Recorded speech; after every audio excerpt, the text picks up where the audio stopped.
السلام علیکم، welcome to my YouTube channel.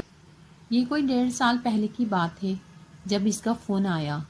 مجھے اس نے اپنا نام نورزیب بتایا اور میرے ایک پرانے جاننے والے کا حوالہ دیا اور کہا کہ ایک مسئلے کے سلسلے میں آپ سے ملنا ہے، کیونکہ حوالہ والے دوست کا پہلے ہی فون آ چکا تھا کہ ان کا مسئلہ حل کرنا ہے، اس لیے میں نے انہیں اگلے دن کا وقت دے دیا۔ اگلے دن مقررہ وقت پر وہ اپنی والدہ کے ساتھ میرے سامنے تھی۔ میری توقع کے برعکس وہ پردے میں تھی، حالانکہ جو کچھ اس کے بارے میں دوست نے بتایا تھا نقشہ کچھ اور بنتا تھا۔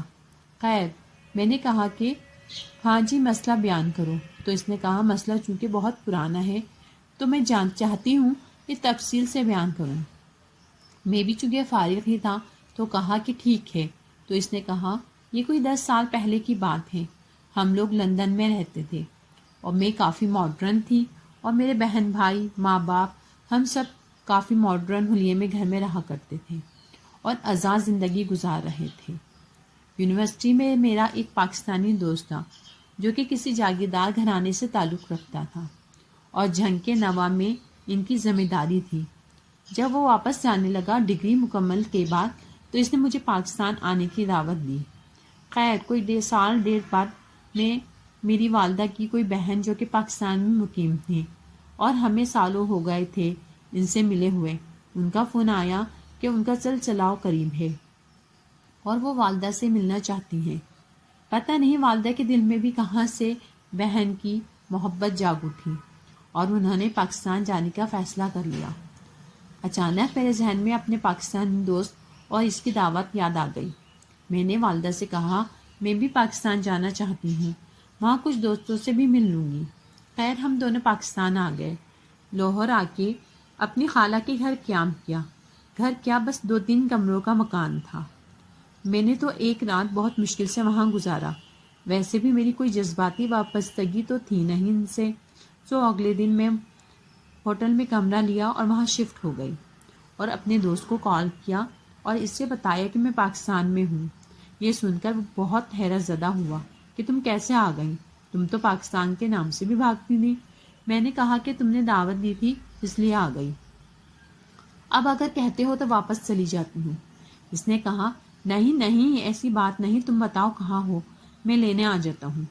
میں نے ہوٹل کا نام بتایا اور اس نے کہا کہ وہ شام تک آ جائے گا مجھے لینے۔ جون جولائی کے دن تھے، گرمی انتہا کی تھی، اس لیے میں نے سارا دن کمرے میں گزارا۔ شام میں وہ مجھے لینے آ گیا۔ چائے پینے کے بعد میں نے والدہ کو فون کیا اور بتایا کہ میں اپنے دوست کے ساتھ جا رہی ہوں۔ وہاں سے ہم اس کے گاؤں آ گئے جو کہ جھنگ کے قریب واقع تھا۔ ویسے تو ان کی رہائش لاہور میں بھی تھی مگر میں نے جھنگ جانے کو ترجیح دی۔ رات گئے ہم اس کے گاؤں پہنچے جہاں ان کا گھر تھا۔ گھر کیا، ایک عالیشان حویلی تھی۔ دروازے پہ اس کی والدہ اور بہنیں کھڑی تھیں۔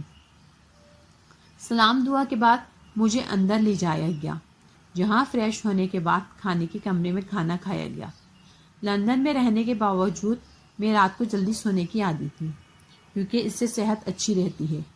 مجھے جو کمرہ دیا گیا اس میں جہازی سائز کا بیڈ تھا۔ ایسی زندگی میں اتنا بڑا لکڑی کا بیڈ میں نے پہلی دفعہ دیکھ رہی تھی۔ خیر، کمرے میں ہی تھوڑی واک کے بعد میں سونے کے لیے لیٹ گئی۔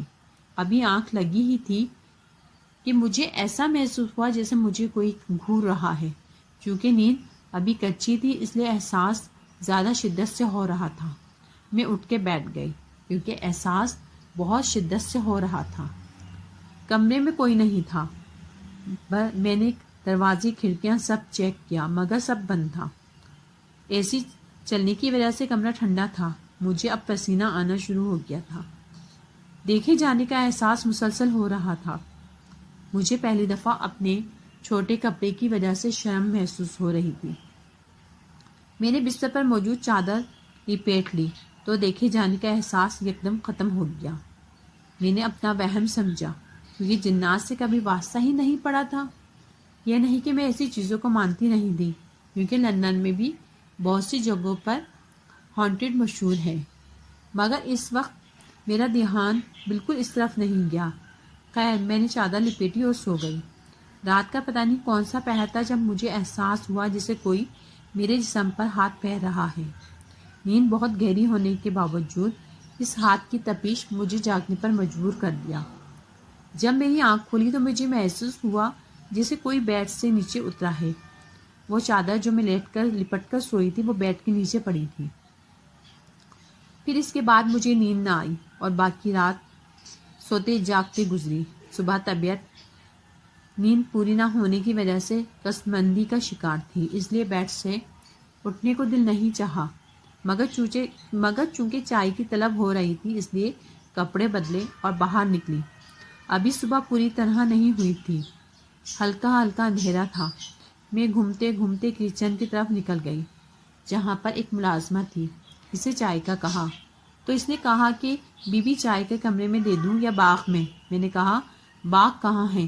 اس نے کہا حویلی کے پچھلی طرف۔ میں نے کہا مجھے باغ کے راستہ بتا دو اور چائے وہاں ہی لے آنا۔ اس نے باہر آ کر مجھے باہر جانے کی راستہ بتایا اور اندر چلی گئی۔ میں وہاں سے باغ میں آئی۔ صبح کی ہوا اور سرسبز درخت دیکھ کر طبیعت تھوڑی بحال ہوئی۔ میں نے باغ جو کہ بس تھوڑے سے پھلدار اور پھولوں والے پودوں پر مشتمل تھا ایک چکر لگایا۔ طبیعت ذرا فریش ہوئی تو دیکھا وہاں ایک ٹیبل لگا ہوا ہے جس کے ساتھ صرف ایک کرسی پڑی تھی۔ ٹیبل پر پھل، جوس اور چائے کے برتن نظر آ رہے تھے۔ میں نے سوچا میں نے تو صرف چائے کا کہا تھا، ہو سکتا ہے اس نے سوچا ہو جوس اور پھل بھی دے دیتی ہوں، جو کھانا ہو کھا لے گی۔ طبیعت چونکہ تھوڑی فریش ہو گئی تھی اس لیے چائے کی بجائے جوس کو ترجیح دی۔ جوس بالکل تازہ تھا، پی کر طبیعت اور فریش ہو گئی۔ 2 گلاس جوس پینے کے بعد میں اندر آ گئی۔ وہ ملازمہ نہیں ملی ورنہ اس کا شکریہ ادا کرتی۔ خیر 2 ملازموں سے پوچھ کے اپنے کمرے تک پہنچی، نہا کر کپڑے بدلے۔ اس دوران بھی 1-2 بار دیکھے جانے کا احساس ہوا مگر زیادہ دیر نہیں۔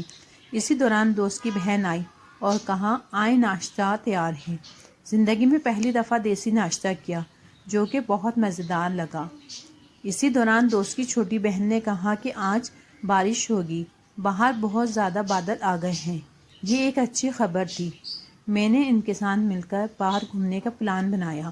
انہوں نے کہا پہلے وہ مجھے گاؤں میں اپنی زمینوں کی سیر کروائیں گی، بعد میں قریب موجود سلطان بابو کے مزار پر جائیں گے یا مائی پیر کے دربار پر۔